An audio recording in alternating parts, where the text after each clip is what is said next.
金玉其外，败絮其中，außen hui, innen pfui. Es war einmal ein Obstverkäufer in Hangzhou.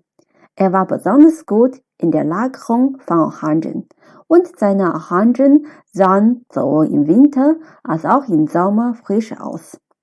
Solche Orangen waren auf der Außenseite goldenfarbig und glänzend wie Jade. Wenn der Orangen zu Verkauf aufstellte, waren die Kunden sofort von dem schönen Aussehen angezogen. Obwohl sie zu einem sehr hohen Preis verkauft wurden, waren sie immer sofort ausverkauft.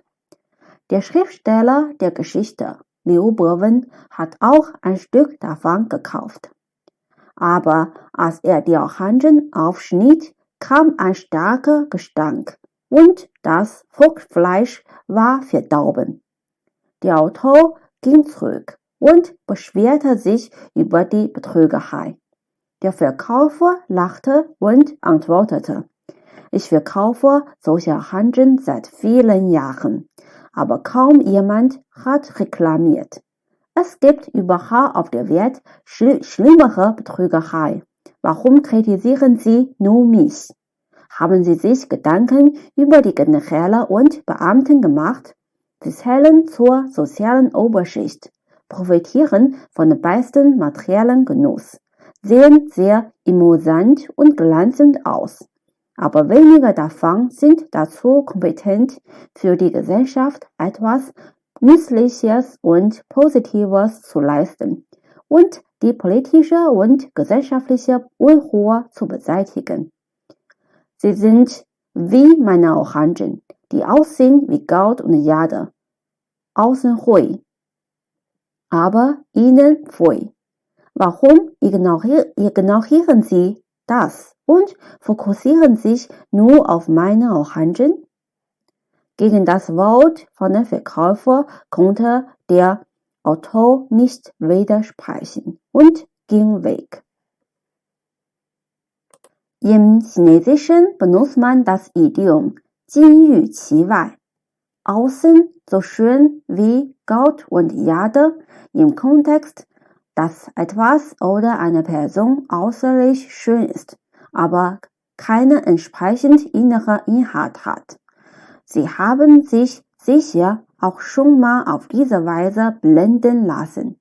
Sie haben zum Beispiel bestimmte Lebensmittel gekauft, die außen schön verpackt sind und frisch aussehen, aber innen verfault sind. Sie haben vermutlich auch Schriftwerke gelesen, die schön formuliert sind, aber inhaltlich nur leere Worte beinhalten. Der Formalismus existiert und beeinflusst fast jede Branche unserer Gesellschaft. Manche Kinder beurteilen die Liebe der Eltern durch die Geschenke. Manche Frauen stellen einen Diamantring als das Symbol der Liebe und die Voraussetzung des Heiratens dar. Der Erfolg für eine Person, eines Unternehmens oder einer Regierung wird oft vor allem nach dem Einkommen, dem wirtschaftlichen Gewinn oder Wachstum beurteilt. Im Alltagsleben sehen wir oft das Phänomen, dass die Leute von der außenseitigen Form ihrer geleitet werden, aber den Inhalt ignorieren. Wie die Orangen in der Geschichte, die man zum Essen, aber nicht als Schmuck braucht, kann der blinde Formalismus uns erheblich schaden. Das schöne Aussehen der Orangen erfüllte die Eitelkeit der Kunden, aber sie litten selbst unter den verdorbenen Früchten.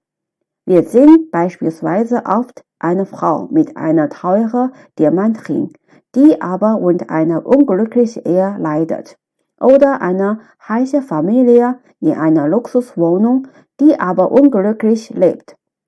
In der Idiomgeschichte die Perle zurückgeben, aber die Schachtel beibehalten, habe ich meine Meinung über den Formalismus geäußert.